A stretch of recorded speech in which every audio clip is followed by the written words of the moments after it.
Hey there, it's Carly with the Expat Focus podcast. When you move abroad, there are inevitably things you find out that you wish someone had told you about earlier. James Cave is going to help with that in this episode for expats who are considering a move to Portugal. If his website Portugalist.com isn't the number one travel guide to the country, well, it's got to be a close second. James, tell me about your background and what's led you to become a bit of an expert on all things Portugal. Oh, thank you. I don't think anyone's called me an expert before, but that's very nice. I grew up in Ireland, but actually I spent some time living in Portugal when I was younger, about 5 years. Although I don't remember a lot of it. My parents had been working out here, and my two brothers were born in near Porto, and so I always had that strong connection to it. They actually ended up moving back out here as soon as I left home to go, and I moved over to England. They moved back out to Portugal and started running a bed and breakfast in the Algarve, and took my two younger brothers with them, and they went through secondary school here in Portugal. So, it was always on my radar. And then about 6 years ago, my girlfriend and I, we were working jobs in Edinburgh in marketing, and we both thought that these were jobs that we could do anywhere in the world, and we'd both like to travel before we got too old or got too committed to anything. And we decided to try and take our jobs on the road. So we left the UK and we started working as house sitters in France. The house sitting was good fun, but it was also time consuming. Even just looking after dogs was time consuming. So we started renting places on a long-term basis, sort of about 4 to 6 months. And we were looking for the next place to go and live, and Lisbon came up. I knew it from coming up there when I was visiting my family in Portugal. So we just decided to give it a go and ended up really, really liking it. We then ended up spending some time living in the Algarve in the south of Portugal, several times actually. We lived in Portimão and Ferragudo and Silves and Lagos, and we kept traveling as well, but always coming back to Portugal. So more recently, we've made it more of a permanent base for ourselves. So it does come from a lot of first-hand experience in what you're going to give us today, which is top things that expats need to know before they move to Portugal. Yeah, I think there are a couple of different types of expats in Portugal. The first, and probably the one that people think of when they think of expats in Portugal, is people who retire out there. And that's a big chunk of people who live out there, mainly in the Algarve, who particularly come from countries like the UK and Germany and the Netherlands and Ireland, and move out there and spend a good chunk of their retirement years out there. And then there's people who move out for work, and they tend to move more to Lisbon just because that's where the jobs are. But there are people all over Portugal like that, and then there's people like myself, or at least definitely what I did a lot of before, who were sort of freelancers or who are more transient, and I don't know if you would necessarily call them expats. They're more called digital nomads, but they crop up in a lot of the same circles. So if you end up going to an expat meetup in Portugal, there's a good chance you'll get a mixture of all three different types of people. So what do you see as the key thing that someone moving to Portugal needs to know? I think the most important thing is, and people sort of know this on some level before, is that things don't move very quickly here. And that is fine when you don't want anything to be done, if life is going well. But if you need something to get done, it can be very, very frustrating. But it's just, it's a part of what life here is like, and it's something that you've got to embrace and get used to. I know someone who's just moved into a house with no electricity, and he's been in there for at least a month now, maybe two, and he'll probably be in there for at least another month or two without electricity, but he was sort of expecting it to get sorted quite quickly. And that isn't something that ever really happens in Portugal. People find the same sort of thing when they go to buy and sell property, especially if they come from countries where you can buy and sell properties over the course of a couple of months. That doesn't really happen in Portugal. People can spend 2, 3, 4 years with their houses on the market, especially expats who have a certain type of home that's maybe only going to appeal to other expats. So yeah, the first most important thing is patience is very important. Is that something that you think a lot of expats underestimate when they move to Portugal, just how much patience they're going to need? Yeah, I think people know it. They know it's a part of it, and at first people think, "I love the pace of Portugal. I love that it's so slow and that." But then it can be frustrating until you've experienced it firsthand. So I don't think people think about it enough and what it will be like. And you do have to think about things like your property. Are you able to leave it on the market for a couple of years if you have to go back to your own country? Because some people aren't and can run into problems, but never expect these problems to initially come up. So, what's another big thing that people need to know if Portugal is on their destination list? One thing that is important for me, because I work from home a lot, is that the winters in Portugal are actually quite cold and damp, especially if you're inside. And But isn't Portugal supposed to be this amazing, sunny, all year round place? What are you talking it, about, winter yeah, it and is. death? Portugal, the Algarve has more than 300 days of sunshine, and Lisbon has, a similar amount of it. But in the winter, the inside the houses, it can be really, really cold. There's no central heating in most of the houses. And they're just designed for the summertime, basically. The further north you go in Portugal, the climate changes. So I would say Porto in the north of Portugal can be a lot more like somewhere like Ireland in the winter. It's foggy, it's damp, it's grey for many, many months. So yeah, you do have to think about that. I work from home and it can be very, very cold sitting inside. But other people who, if you're retired, for example, you can sit outside for a lot of the day, but then the evenings are going to be very, very cold for you. And without central heating, it's very hard to warm the place up. So I think the two things that make a property work are either to have a fireplace or to have at least one room in the house that's going to catch the sun during the day. And then that keeps that warm and you can use that as your room during the winter. James, is the climate factor and the reality that Portugal does get cold something that people really need to consider if they're looking at Portugal as a destination, for example, for health reasons? Yes, that's exactly. If you are thinking about your health and if you have certain ailments, particularly to do with your breathing or to anything to do with your bones, the cold and the damp can really affect that. And houses in Portugal really get damp during the winter time, just because of the way they're designed. I would say if you're looking to buy a place and you can consider going to do your viewings during the winter time, then you'll actually see what the houses are like and what kind of warmth you can expect in them. Yeah, don't be fooled into only going during those hot and sunny summer months. I think that's also another thing is that people come to Portugal on holidays and think if I moved out here, it would just be this holiday extended over 52 weeks. But it's not really like that.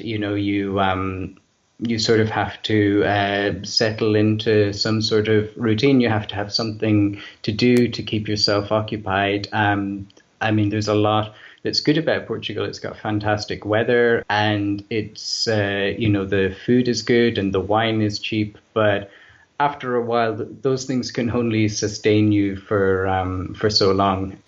So, what else is something that an expat may not have considered if they're looking at Portugal? I think another thing to think of just before you move is to think about what you should buy before you move out here and what you should buy when you get here. Some things in Portugal are very, very expensive in comparison, particularly electronics, televisions and computers, for example, appliances like your fridge or your microwave, and even furniture as well is usually a lot more expensive here. And there really isn't the same second-hand market for furniture that people, particularly from the UK or maybe Germany, are used to having. And that can make things a lot more expensive, and you find you don't get the same quality, or your money doesn't go as far.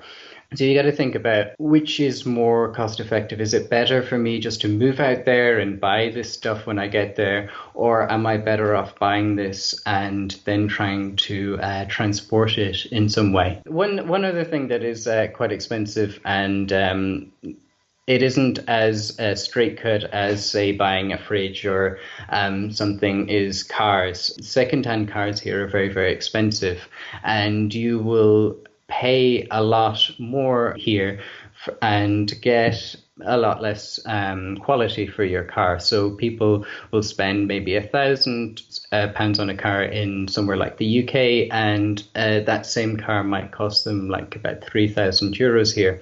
Another thing to consider is whether you're better off importing your car from another European country, or whether you're better off buying it when you get here. And that's a very, very difficult question to answer, because it really depends on the individual car itself. The cost of importing a car is quite expensive, but it is something to think about.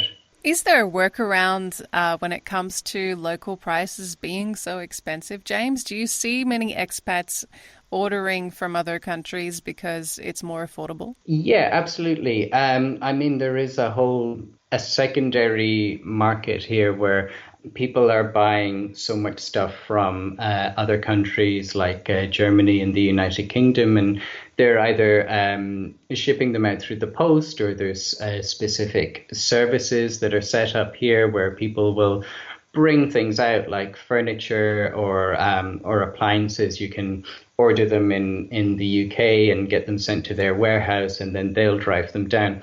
And yeah, that definitely exists. Yeah, it's another thing to think about as well. There's no Amazon in Portugal also, which is not such a huge thing, but it frustrates people a little bit. You can order from Amazon in other countries. There's Amazon Spain, which is okay, and then the two main ones are Amazon UK and Amazon Germany.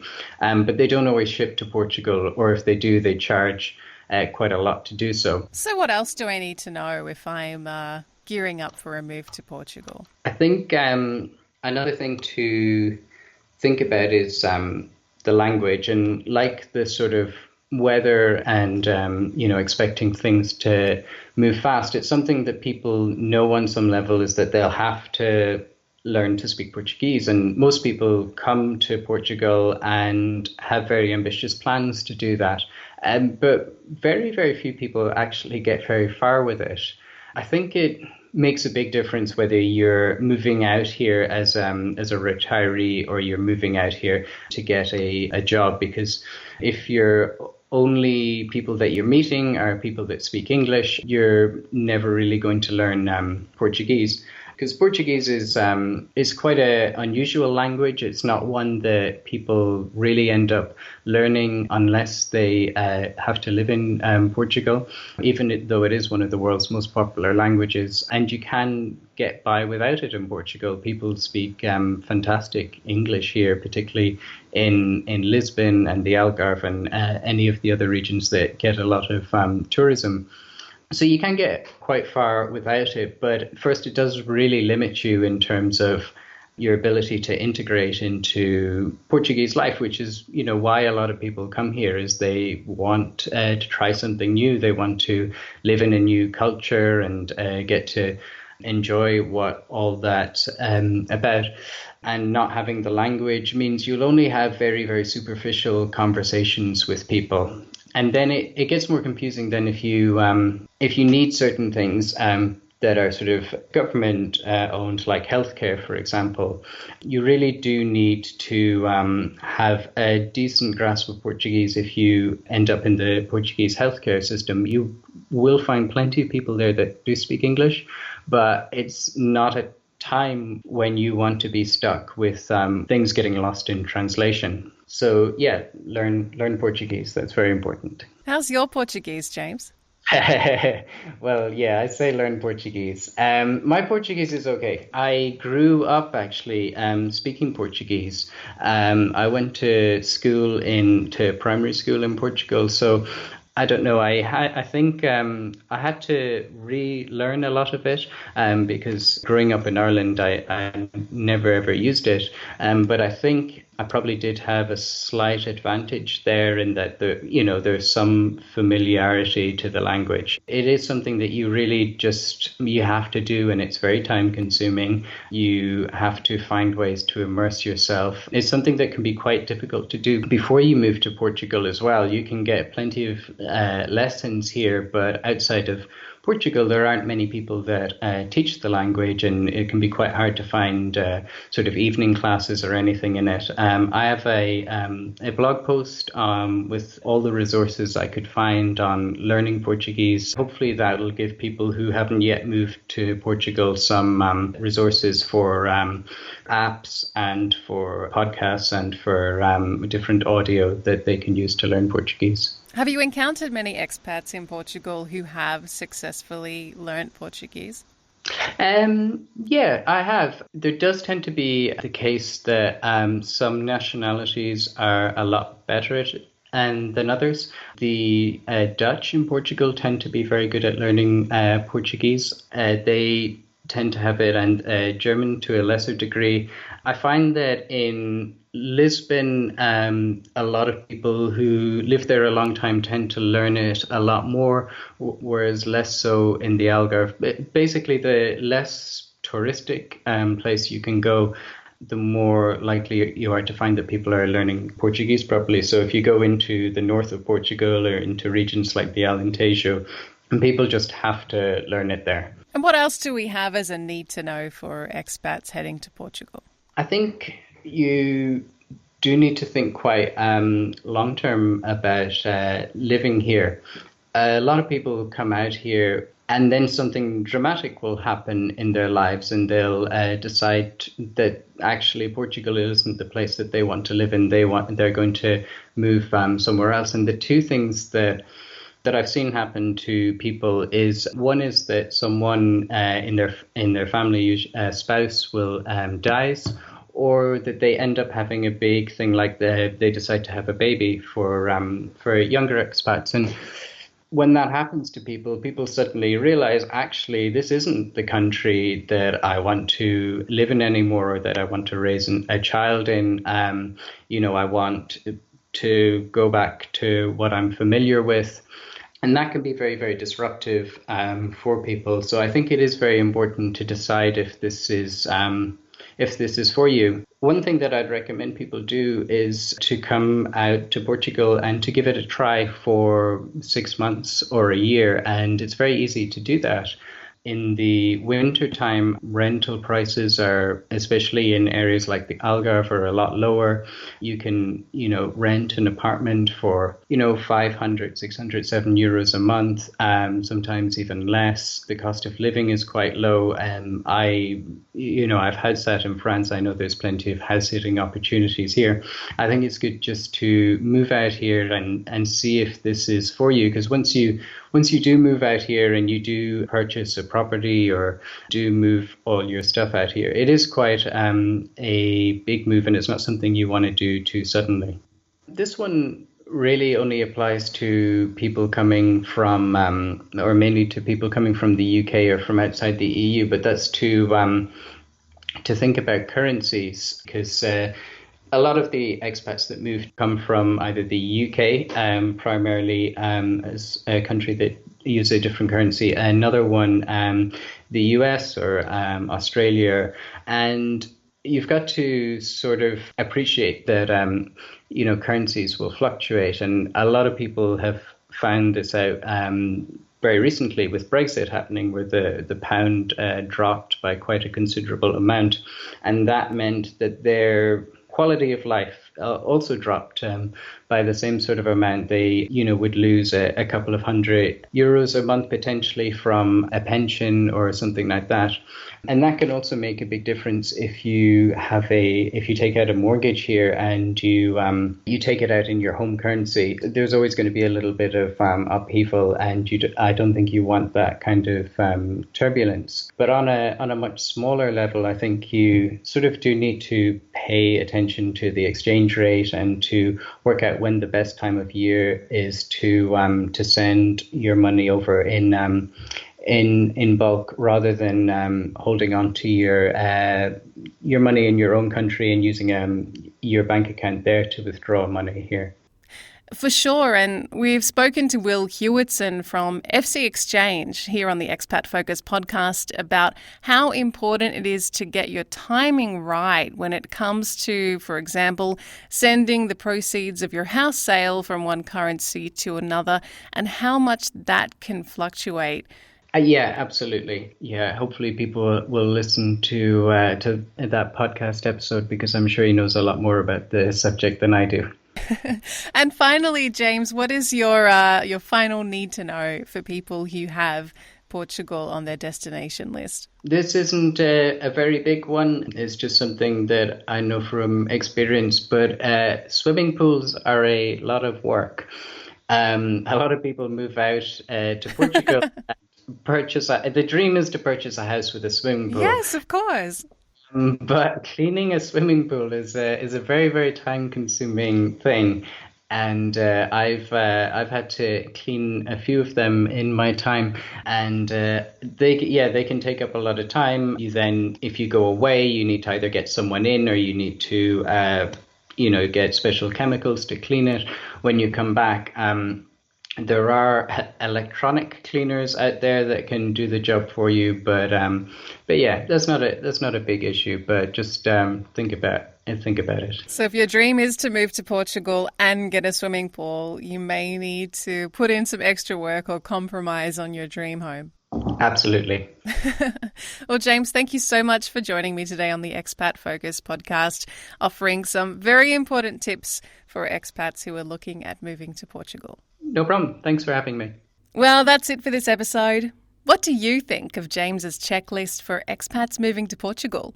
You can join the conversation and add your own tips by going to expatfocus.com and following the links to our forums and Facebook groups.